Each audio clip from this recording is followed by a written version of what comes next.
But it's obvious in many parts of India there's massive progress, and extreme poverty is really much, much lower. There's been no financial crisis. There's been no major setback. There's been no major war. It's all on track. Modi is a bit toning down. He's focusing more on economic reforms, which is good. So there's just so many things to be encouraged about. When I first went to India in 2004, it just wasn't at all clear how any of it would develop. And I've seen, with a few exceptions, but just a very steady stream of positives. And it's been great. The South in particular, but also Gujarat, parts of Punjab, just these phenomenal success stories.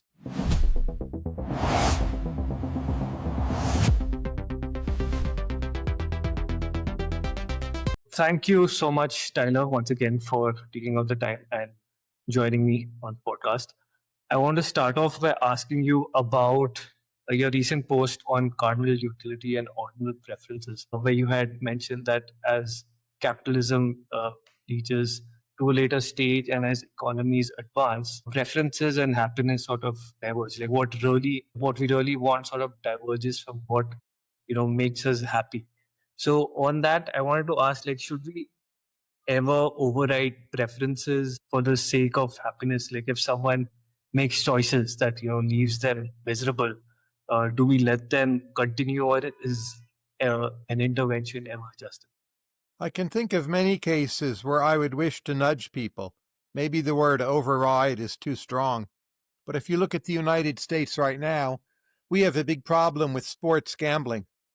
Some people, they gamble too much money on sports. You could say they end up addicted. They lose money. It's a problem for the whole family. I don't think it's possible to ban gambling on sports, but maybe we should discourage its advertising or make it a bit less easy, because it makes a lot of people less happy. But those who really want to gamble on sports will still have the opportunity to do so.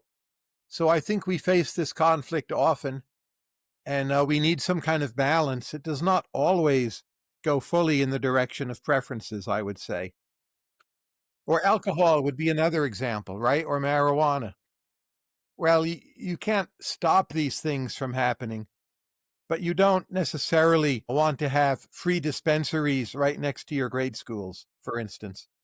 Yeah, that makes sense to nudge them. I also like in that essay you also sort of conclude in a way that it sort of leads us to more weirdness, not necessarily addiction. And so on that weirdness point, does like weirdness have limits? Like if we all sort of go towards our own preferences, does that fragment like shared culture? Can society function? Well, maybe weirdness becomes the common factor. So if I think of myself, I buy a lot of classical music on compact disc. I still buy compact discs. That makes me weird. Not that many other people do it. Is that a political problem? No. Is it a social problem? Almost certainly not. If everyone just doesn't make me happier, I'm not even sure it does. I just am curious to hear the music. If everyone gets weirder and weirder in those ways, I think it's fine. It's probably a good thing. It will support a lot of interesting creativity. And I think that's the path we've been on. So what if we're all playing different computer games against our AI? But what if it's weirdness on maybe a negative or a bad way? Does that, I mean, I can't think of an example right now, but that would probably cause some disruption. Well, I think it's bad when people each have their own truths on certain matters of public importance. So if a lot of people think vaccines do not work, that's an example of a pretty simple and basic problem. I'm not sure what to do about that, but I think a lot of recent developments actually are positive in that direction. Like AIs will tell you the vaccines typically work pretty well. I'm not sure how many people are listening, but I don't view modern technology per se as the problem. I just think there's a lot of paranoid tendencies in human thought. They come out in many different eras. This is our version of them. I hope we can beat them back once again. On AI, now that we have these strong artificial intelligence models and they can process a lot of data, like these are pretty powerful models, can sort of create a way of system where you get like these different data points, credit card swipes, GPS movements, weather patterns. Like, does all of this ultimately, can this lead to central planning effectively working? Does it solve Hayek's knowledge problem now that we have all this information? that comes in my I would idea. be very surprised if it made central planning possible. It may even make central planning harder, because with powerful AI, even a single person can be extremely effective or very influential because they're mobilizing a lot of intelligence. That may make the task of the central planner harder, not easier. But so much intelligence, it's tacit knowledge, or it's very particular knowledge of time and place that is not incorporated into AI models. I sometimes say AIs make secrets more valuable. So the more valuable secrets become, again, I think central planning becomes harder, not easier. So I would be very surprised if we ended up in a workable regime of central planning. Okay. What is it? So you've also, being an economist, there are many debates that go on between minimum wage and rent control. And it's very hard, I think, for people to demonstrate and convince the effects of minimum wage and rent control. People still like to increase the minimum wage and to impose rent control. So is there like what's the strongest evidence the other side relies on that, you know, that is hard for people to get convinced? Well, on rent control, there's plenty of evidence. I think sometimes critics of rent control overstate their case, but still, I don't think there are many good arguments for it. I wouldn't say it destroys whole cities, the way some critics say, but it makes the housing stock worse and it makes it harder to get an apartment. In a large country such as the United States or India, I don't even mind if a few big cities have rent control because it pushes people to move to other places. I actually think that's fine. You avoid a bit of overclustering or congestion. But still, like, it's a bad idea. No one should be going around saying we should do this. Minimum wage is a little trickier. There, the professional opinions of economists are somewhat split, but there's more and more evidence coming out that actually minimum wage does lead to job destruction, probably less than the critics thought at first. In the long run, the effects clearly are going to be negative. Like, the real wage does determine how many jobs are created. In the short run, the effects are probably pretty small or weak. But if you don't believe me about like the real wage mattering, the same people who want to raise the minimum wage, they're typically Keynesians. And when there's some business cycle downturn, they'll say, oh, unemployment because of, real wage stickiness. People are being put out of work. So actually underneath, when you pull away the political context and what they feel they're supposed to believe and say, like everyone else, they think the real wage matters, that if the real wage is too high, there are fewer jobs. So they're not really denying that. I just think they're fooling themselves. Okay. And like on rent control, what about major cities like New York or London or Delhi? Do you think like places like these does it make sense to have rent control or it's better not to? No, I would never do it. I would just say if a small number of cities do it in a large country, I'm not that upset because living standards equalize in other ways. It's just like if you take the weather in California, which is wonderful, Californians don't get the full benefit of that weather. There's competition across states, and you could say they pay for the weather by having higher taxes and bad state policies. That's unfortunate, but it's a property of equilibrium. So when there's this competition across localities, things that look very good on the surface or very bad on the surface, they tend to even out somewhat.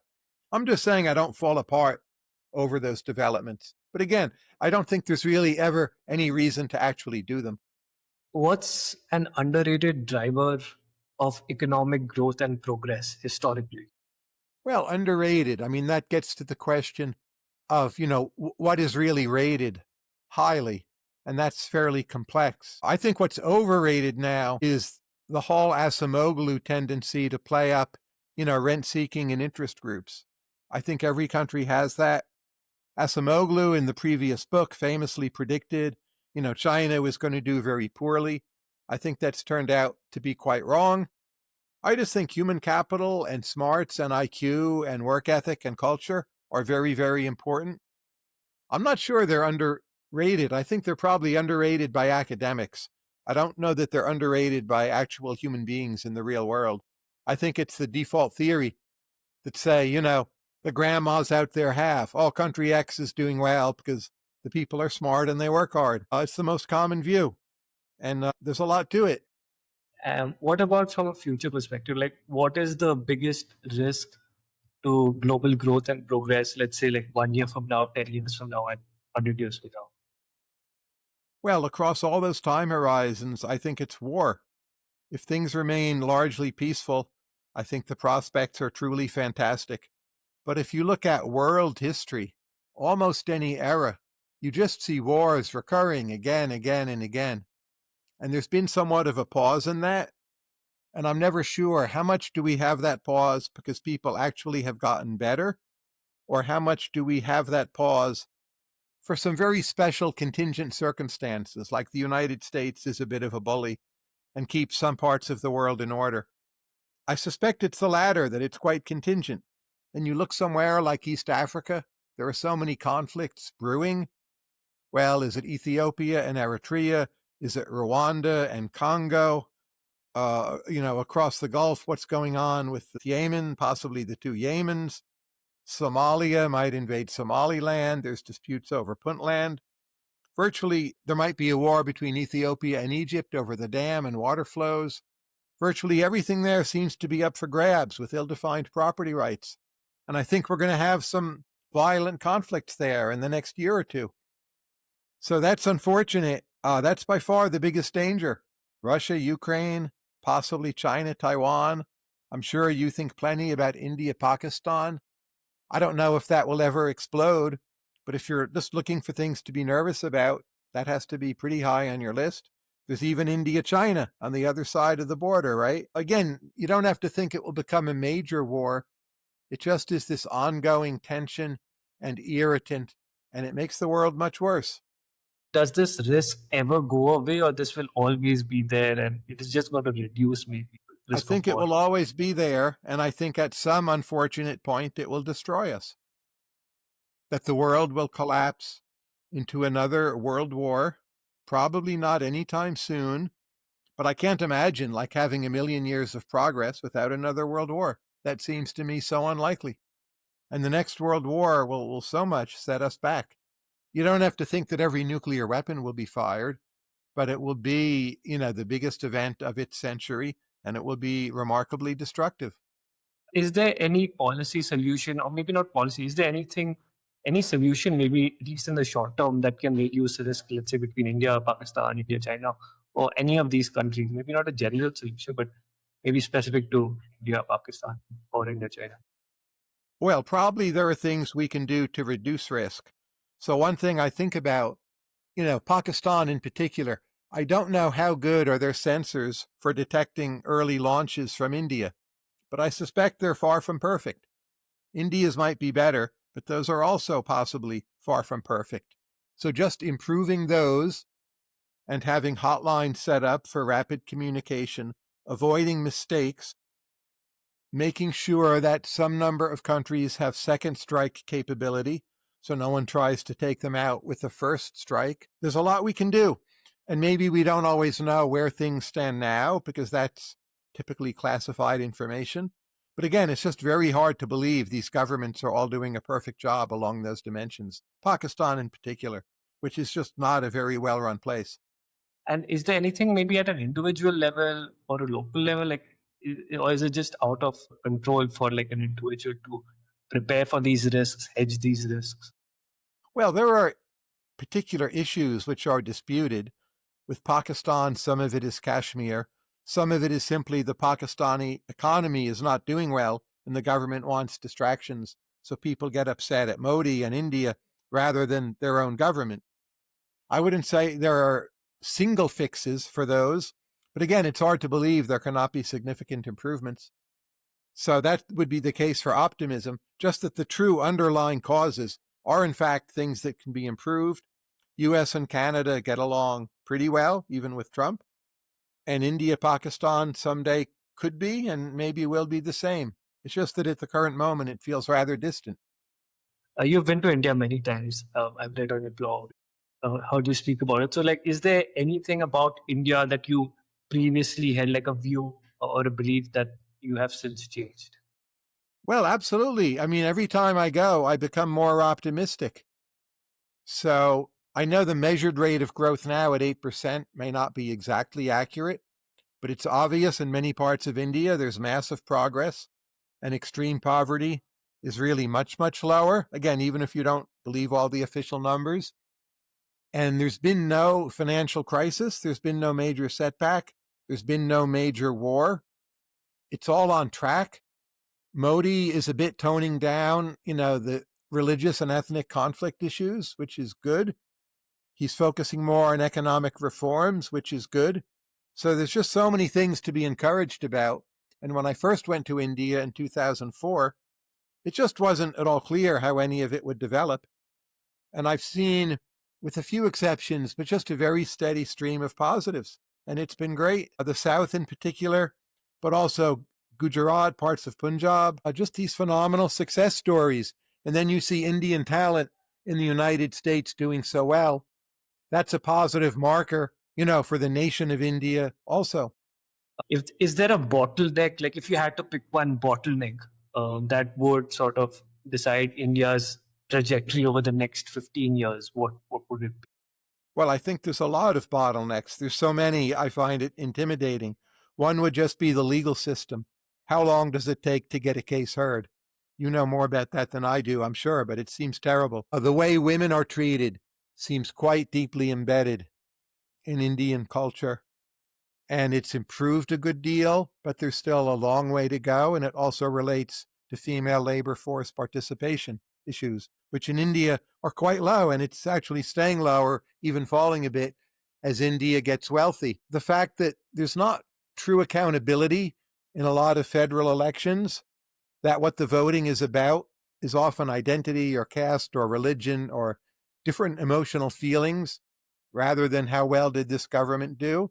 I think arguably that has been improving, but at the national level, it's not in every way a well-functioning democracy. You just have not a lot, but a few particular backward states and, that are exporting people. I guess you'd say those places are going better. Bihar, education system, a lot of improvements, but still very, very far from where you need to be. But again, most markers, you just see vast improvements. But yeah, the bottlenecks are pretty extreme as well.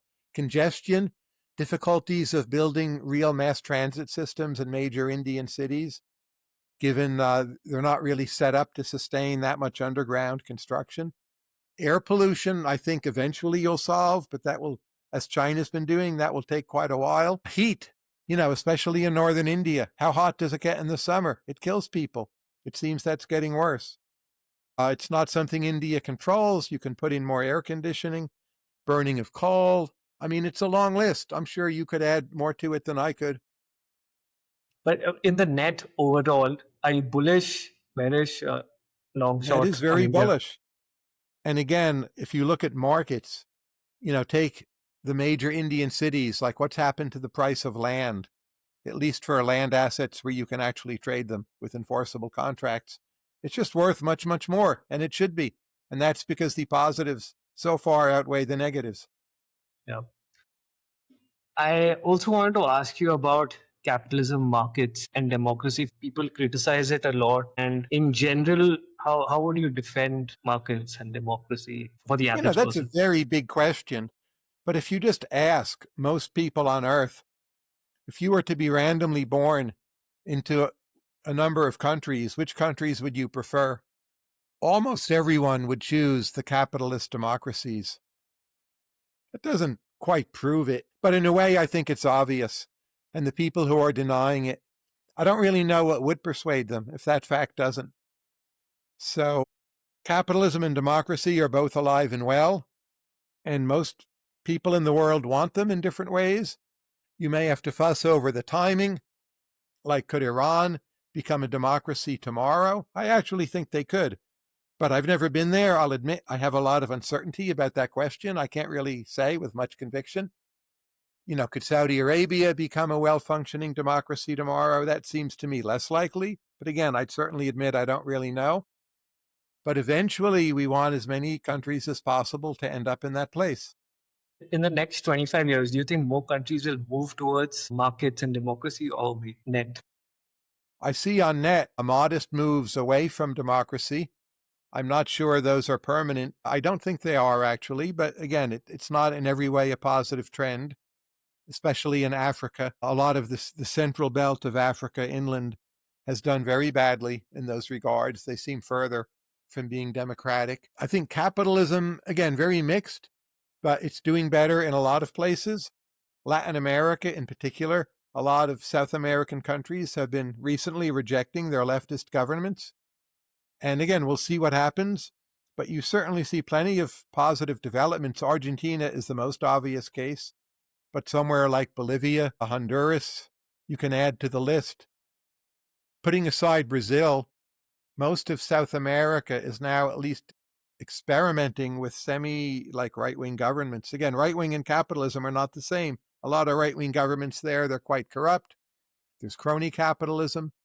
But still, I think the people are rejecting socialism and massive redistribution. I also wanted to ask you about your own political views. Like, how did it evolve, and what was the biggest change that happened in your? Well, when I was young, and I mean teenager, this is like age 13, 14, up through my teen years, I was very strongly libertarian.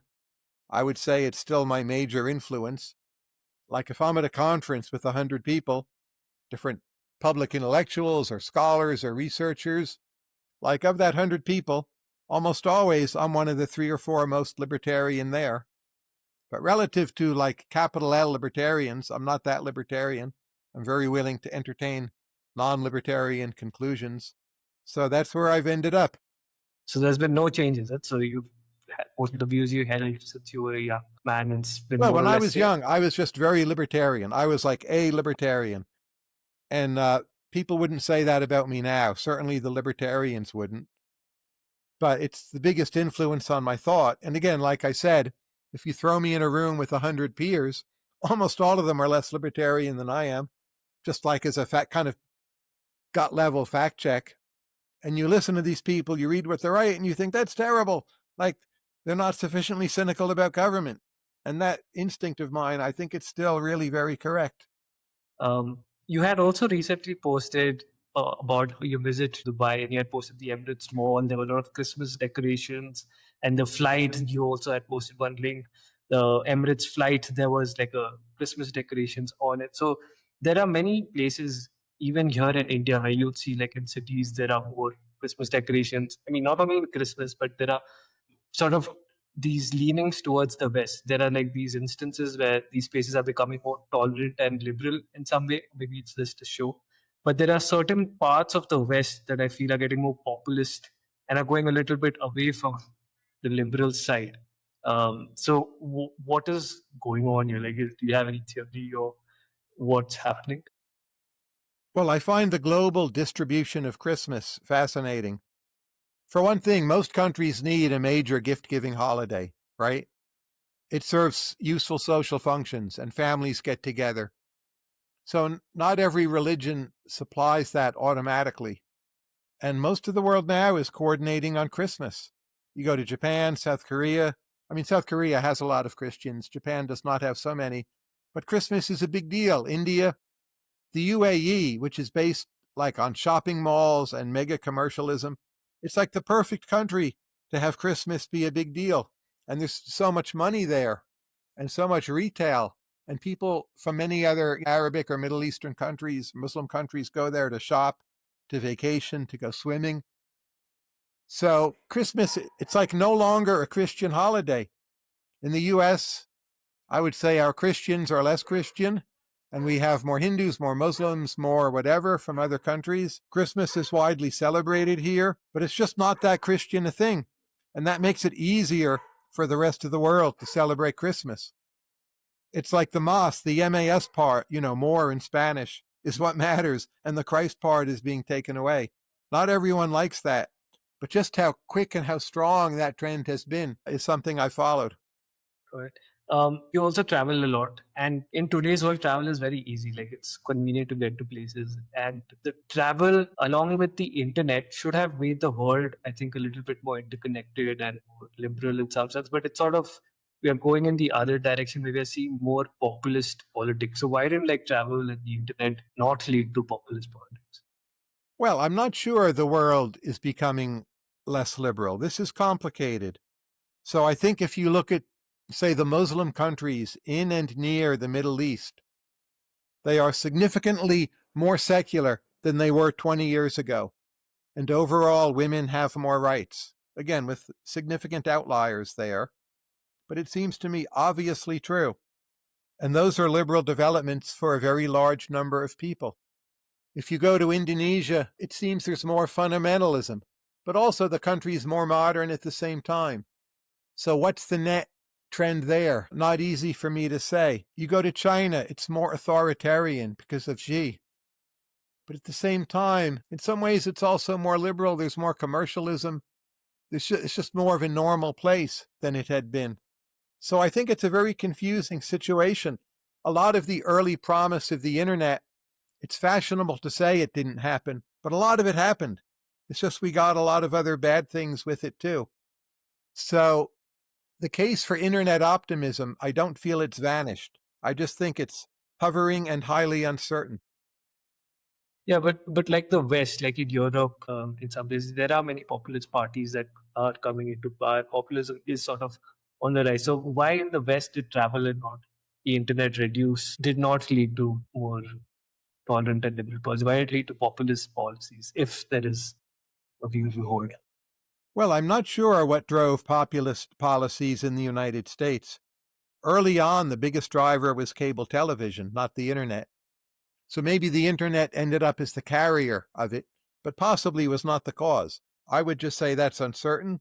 It's become very fashionable to blame the internet. I'd give that one a maybe, not a definitely. And if you look at a lot of countries in the world, the main driver of populist parties is that voters perceive levels of immigration to be far too high. And that is not mainly an internet thing. That's just the actual reality on the ground, especially in Western Europe. So that's the main cause. I'm not sure that's the main cause in the United States. It's certainly a cause. But elsewhere, I mean, that drives the right populist parties in France, Germany, United Kingdom, many other places. It's clearly about immigration. And travel did not help. Well, travel made it easier for the immigrants to get to these places, right? In that sense, travel mattered, but in a negative way. Travel did not make people necessarily more tolerant, but I think if levels of immigration had stayed at earlier numbers, we wouldn't have the populist right in most places. Is there a travel, like what's one travel hack that is underrated and one that is overrated? Just going is underrated. But another thing, like places, you said it's easy to get to places. A lot of places are still hard to get to. Not impossible. It's just a pain in the neck, right? And just to go to some places that are hard to get to, you will forget the pains you suffered on the way there and back and remember the experience. So I would encourage people to go to places where they think they don't want to go. I sometimes say to people, like, pick a destination you're really sure you don't want to go to. And I don't mean danger, put that aside, but just somewhere you think, I have no interest in that place and it's hard to get there. And then wake up the next morning and make a plan to go exactly there. You'll love it, is my view. And does I also wanted to ask you about food and culture. So does culture impact food? Does food impact culture? Are they independent? Like what does having fish at Turkish House in Muscat reveal about Muscat? Or is there like something, is food just another data point? Or does it give you insight into something else about it? I think of food as another data point, but it's one of the best data points. For one thing, you interact with it, on average 3 times a day. Also, when you eat food, it depends what you do, but it's quite easy to get very good food and not interact with the elite of a country. You interact with a lot of fairly ordinary people. They sell street food, or they cook in restaurants, or they're your waiters and waitresses. And it gets you away from the elite, and that too is interesting. You learn about supply chains, you learn about material culture, you learn about history, you learn about how their markets work, how their retail works, how their service sector works. So food is super useful, and you're going to be doing it anyway. So you don't have to make time out of your day for food. You're going to eat, put it to epistemic work. There's so much you can do learning about food. You've praised both Indian food as well as Mexican food. So I want to ask you, do you have a favorite between the two? Well, Indian food is more diverse, so I think it would be my favorite for that reason. But per meal, I don't prefer it to Mexican food. Partly, I just know Mexico better than India because I've been there many, many times. I think I've been to India 10 times and Mexico maybe 32 times. So, in a given Mexican place, I'm pretty sure I'll get the best meal more than I would be equally sure in India. And I eat street food in Mexico, which is amazing. I'm afraid to eat street food in India. I've done it and I was fine, but I'm just not going to do it a bunch of days in a row. I think it's too high a chance of getting sick. So that for me makes eating in Mexico better than eating in India. But I'd say overall, India has better and more diverse food. Why is there less public appeal or popular appeal to art? Like, you will not hear the average person talk about a favorite art or artist, for example, but they will definitely might have a favorite music, book, movie. So why does art attract select few and not the masses? Well, when you say art, it depends what you mean by that term. If you mean paintings as you might see in a museum, most people don't live near great museums, and a lot of those paintings are difficult to understand. You need a lot of background cultural capital. So that keeps away a lot of people. But if by art you just mean attractive and appealing visual images, I think almost all humans are obsessed with them. Fashion, interior design, how a city looks, whether a car is attractive, whether food on a plate is attractively presented. And to me, that's a kind of art too. Maybe it's like less high culture, but it counts. So people are very, very interested in visual aesthetics, and they tend to focus on what they can access and talk about with others. I think that's fine. So I think they're very interested. But like, will everyone, fly to the Netherlands to go see the big exhibit of all their Vermeer paintings? No, they're not going to. You also have a new grant program that you've recently launched with Patrick Compton. So, um, what would like a successful application on that new aesthetics grant look like? Well, I'm afraid to say because people will try to game the thing, but it should be something that is both beautiful and interesting, can practically be realized, and the person doing it can signal competence in bringing about its execution. It's actually hard for an application to meet all of those standards. A lot of the applications meet one or two of those, but not all of them. And you need the whole package to get anywhere. So it's difficult to judge those, I would say, because you're not just judging the person. The person can be very impressive, and maybe they can't, paint worth a damn. You need to really judge the work in some way. And that's quite different from judging emergent ventures applications. With emergent ventures, we expect usually like the work isn't there yet. It's not there to be judged. You're judging the person. And if the person doesn't become a great painter, well, they might do a startup or run a podcast or do something else noteworthy. You can mainly focus on judging the person. And I find that a very different kind of thing to be doing. I try to be good at both. We'll see. I'm not the only referee, part of new aesthetics.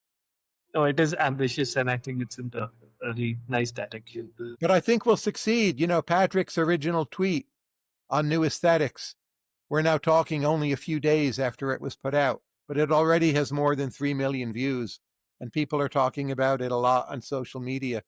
So even the announcing of the program, forget about the grants, I think it will have a significant impact and get people thinking, wondering, talking, doing. So I'm very bullish on the whole thing. And related to this, you also posted recently on the great artworks or great artwork century for the past. Sorry, you posted about the greatest artwork in the previous century, and you've listed your No, this movies. century, the first Sorry, 25 this years century. of this century. I feel very guilty for neglecting India there. I'm just not well enough informed. So if you ask me, say, what was the best movie from India in the last 25 years, I genuinely do not know. I'm pretty sure it should be on my list, but I can't tell you what it is.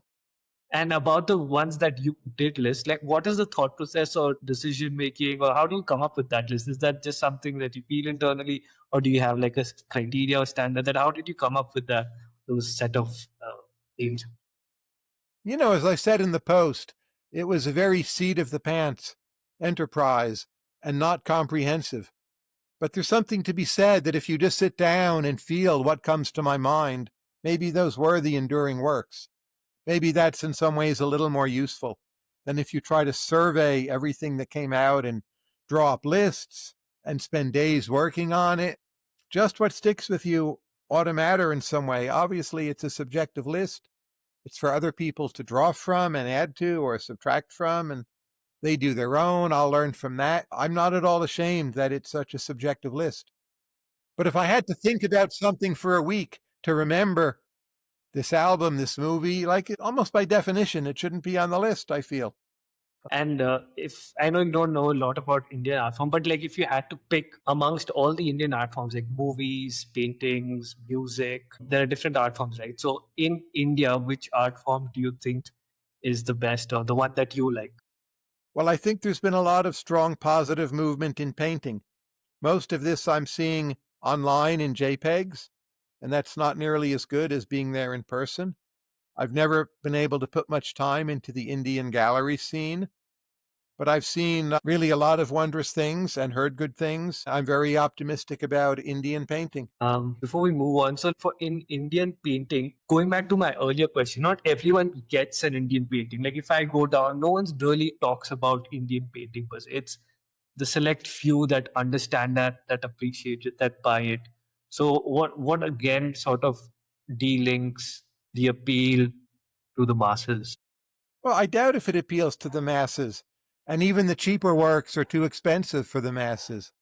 But it doesn't have to. What I see periodically, I get emails from many auction houses that sell art, and I scroll through them. It's one of my hobbies, you could call it. And reasonably often there are auctions of contemporary works from India, and most of the time I look through what is being auctioned off, and I just see a lot of creativity there. So, yeah, of course it will be an elite thing, but that's fine.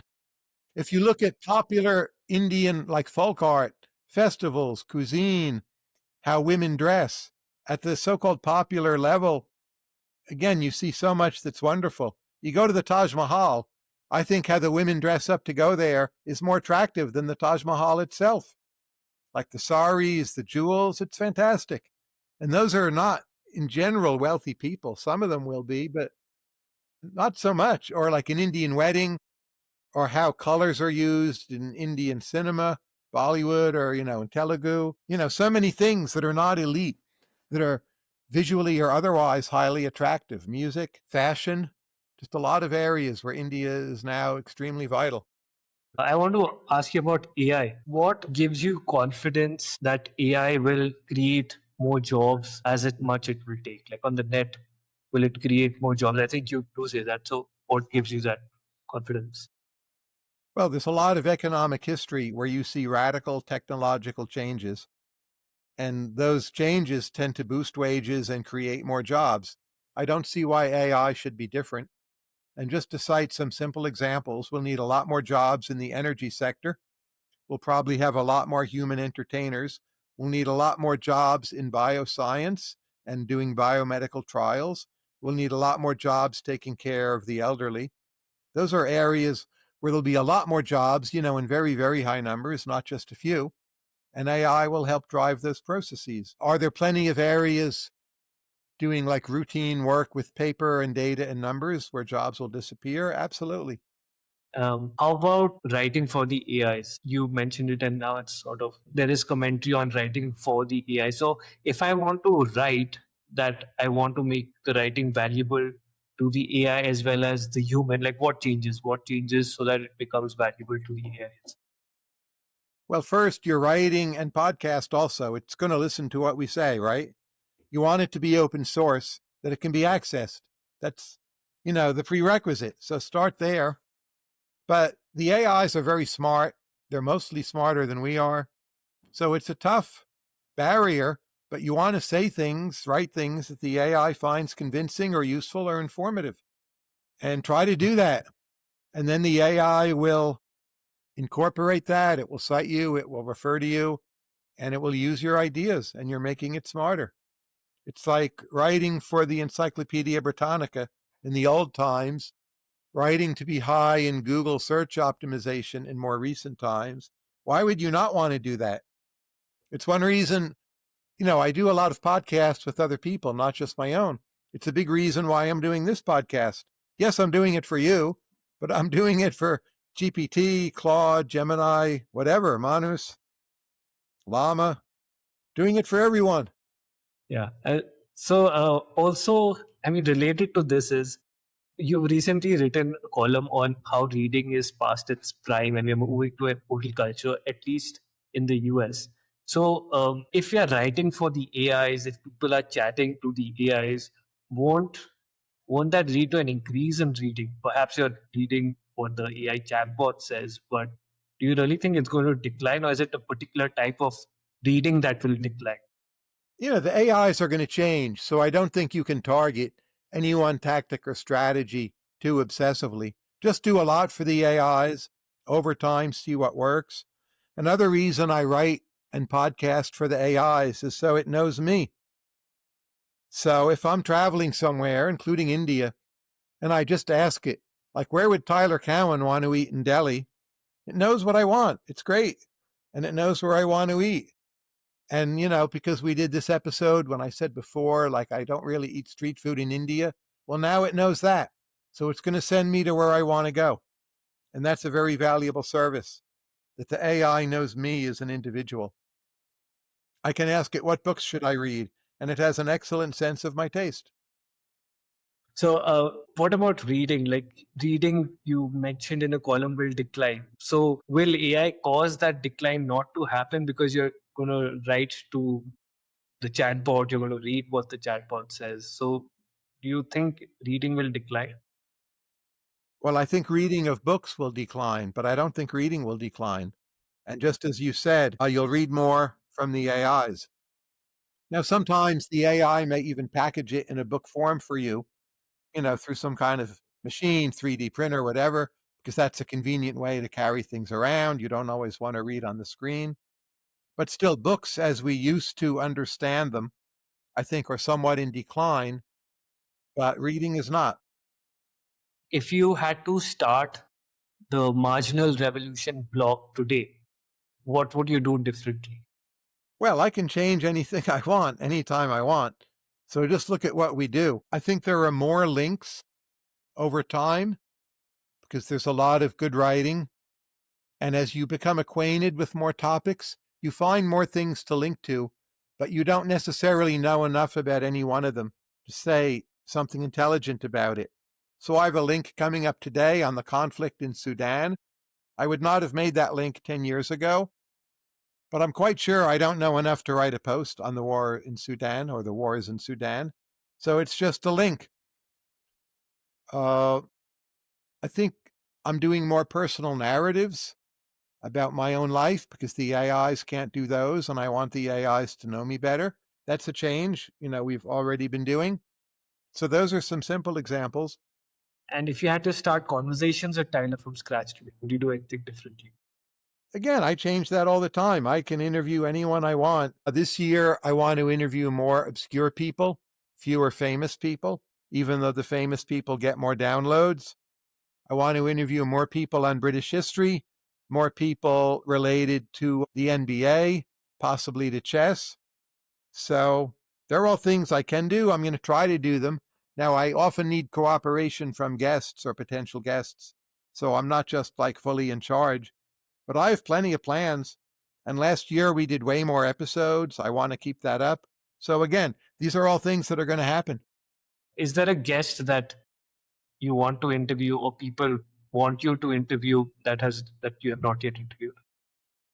Well, it's too late for Zakir Hussain. We did invite him. Paul McCartney, you can invite him, but he never sees the invite. I think he's just overwhelmed with attention. So there's a lot of people like that. I'd gladly interview pretty much all of them. but I don't really expect it. I'm not going to put much energy into it. Most of it is futile. Will marginal revolution or conversations with Tyler ever come to an end besides, let's say, health or old age? Or will you just keep on? I certainly hope not. I have no plans to end them. I would be surprised if I ended them. Again, health or death aside. For me, they're fun. Since I'm not paid to do either one, I don't have to worry, like, well, what if my wage goes down? Would I still do it? I'm very happy to do them for free. Conversations with Tyler requires a team behind me. Is it possible the team goes away? Yeah, but I'd find some other way of podcasting.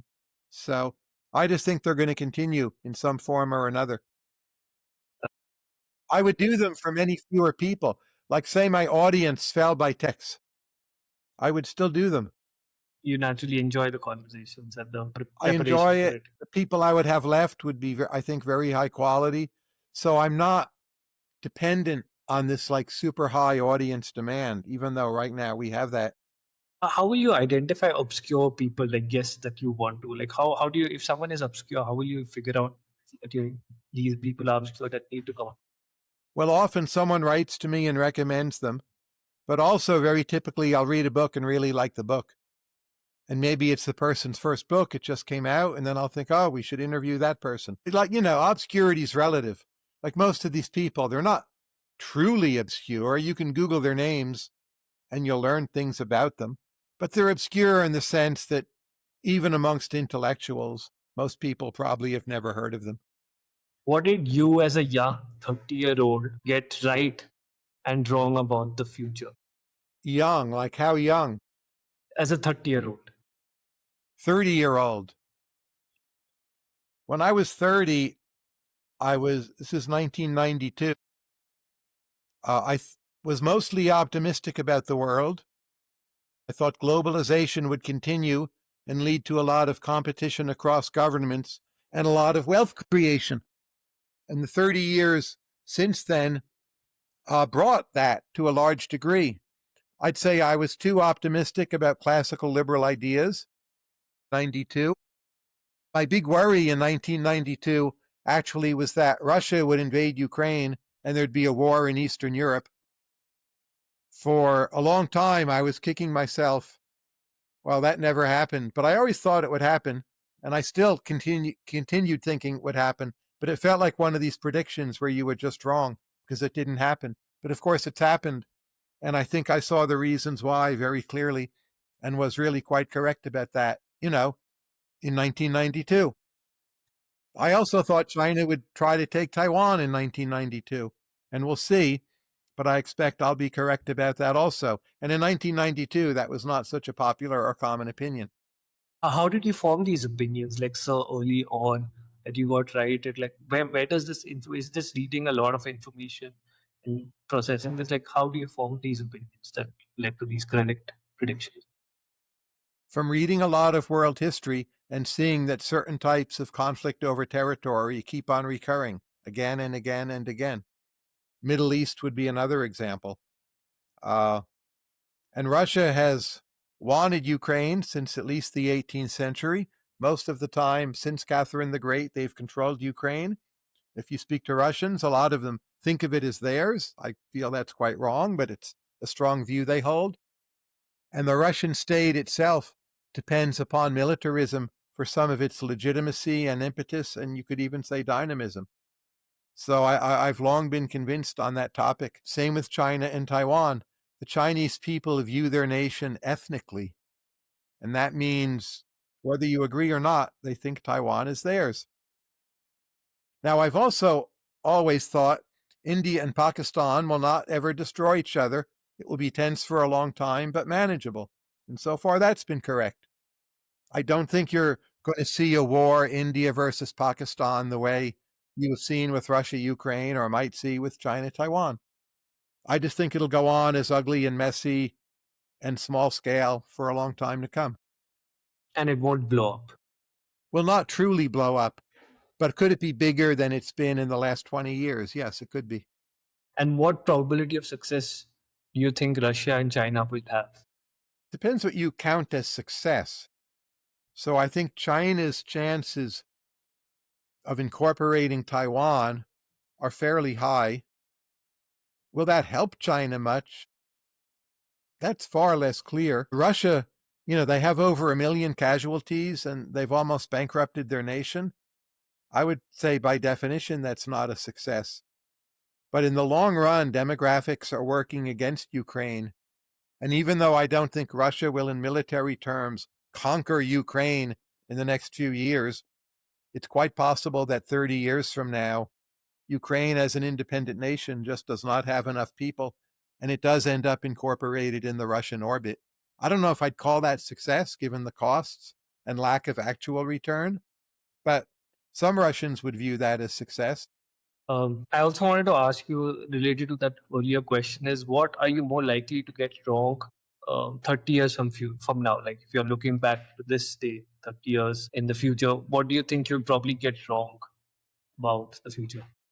Well, there's so many things, but there's a bit of a contradiction in answering the question. If I think I'm Yeah. likely to be wrong, I'll change my view, and maybe I'll be wrong in some other way, but I'll be less likely to think I'm wrong about that. I would just say the net effects of AI are intrinsically very difficult to forecast, and there will be many more incorrect predictions than correct ones, and that holds for my own as well. Uh, One thing I got wrong 30 years ago, I was more bullish about Latin America than turned out to be justified. That would be something I was wrong about then. I thought, half the countries in the region would really do quite well and maybe grow at 4%. Panama has done that. Dominican Republic has done that. But mostly it hasn't happened. What do you think? Is it the politics over there that caused this to not happen, or why did it not? Well, the politics are not great, but I would say that's downstream of other problems with culture and human capital. So I think it's misleading to put the main blame on politics. Somehow, the people themselves are not really obsessed with succeeding, is maybe the root cause of their problems. I want to ask you about crypto. Like, if crypto succeeds and it's relevant 10 years from now or 15 years from now, what problem did it actually solve? Like, how does it become more valuable and stay relevant? Well, I would say crypto already has succeeded, maybe not in a huge way, but people have wanted the Bitcoin asset. Some of it is illegitimate. They want to use it for illegal transactions. Some of it is legitimate. They want to use it for illegal transactions that are beneficial, like getting money out of evil countries such as Russia. Some of it is they just want another portfolio asset. That seems enduring. I would say the gains there from that are quite small, but they're real, and by now you'd have to say they're demonstrated. Now, stable coins are newer. Maybe they're not quite proven, but I would say there's highly significant evidence. A lot of the world wants to use them to access dollar-based or dollar-linked transactions without going through the entire US regulatory apparatus. And there's just very strong evidence there's real demand for that. And I think that will endure too. It's So like a you way to see, partially or fully dollarize without having to deal with all the hassles. so you see USDC volume to continue to rise and it will become more prominent. Yeah, so, as you know, El Salvador, Ecuador, Panama have dollarized. Puerto Rico, you could say dollarized, though they're a territory of the US. It's gone fine. It's been good for them overall. Not perfect, but good. More countries will want to do that over time. They'll probably do it first with stablecoin experiments before they fully dollarize, or they'll partially dollarize. And again, the word proven would be too strong, but there's a very strong balance of evidence suggesting that is, a demonstrated and enduring benefit. So one question that my girlfriend wanted me to ask you is like, if you were ever stuck on an island, who would you take with you? Only one person? Well, my wife, but I don't want Yeah. to make her be stuck too. So maybe it would be someone I didn't like. Okay. I'll take Putin with me so he cannot do the world any more harm. That's my pick, Putin. That's a good answer. Thank you so much, Tyler. It's good to see you again. Good to chat. I'm glad the AI now understands you better. Yes. and me, I hope, and we'll see each other again, right? Hopefully, yes. Yeah. And Happy Yeah. New Year to you all, just in case this comes out. And very much look forward to seeing you next time again. Yes. Thank you so much, Tyler. Happy New Year to you. And thank you for taking out time from your busy schedule. I know you have so much to do, but it really means a lot for you to come on the show. Great. Bye, everyone.